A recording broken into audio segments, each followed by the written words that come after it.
I'm a quadruple amputee. I didn't feel like I wanted to live.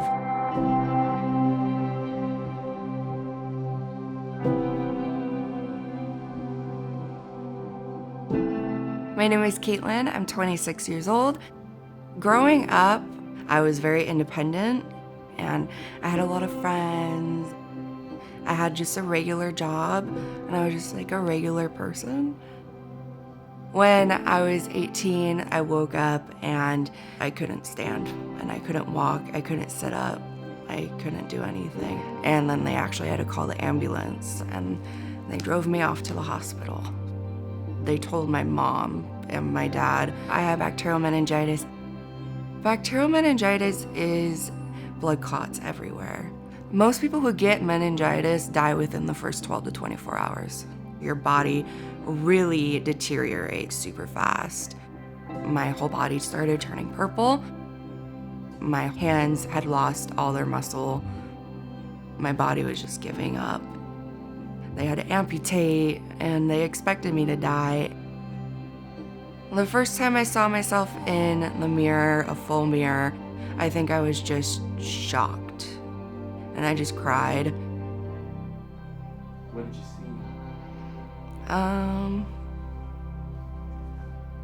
Not me.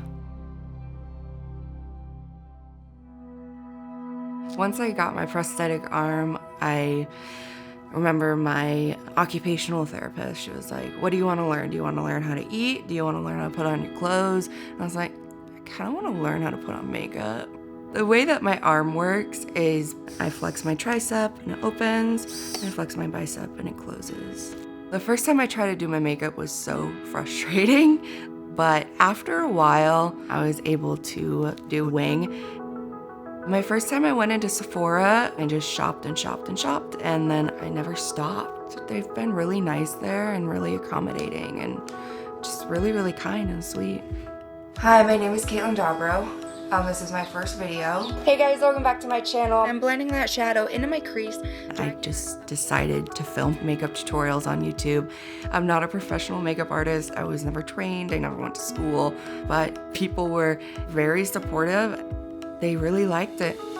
A lot of stereotypes, I think, with people like me is, I think they think that our purpose of living is over. There's many times where I've felt done. What got me through all of this is my mom definitely, and my brother Ian. I have to like remind myself, who are you gonna marry? You know, is he gonna be yummy? Probably.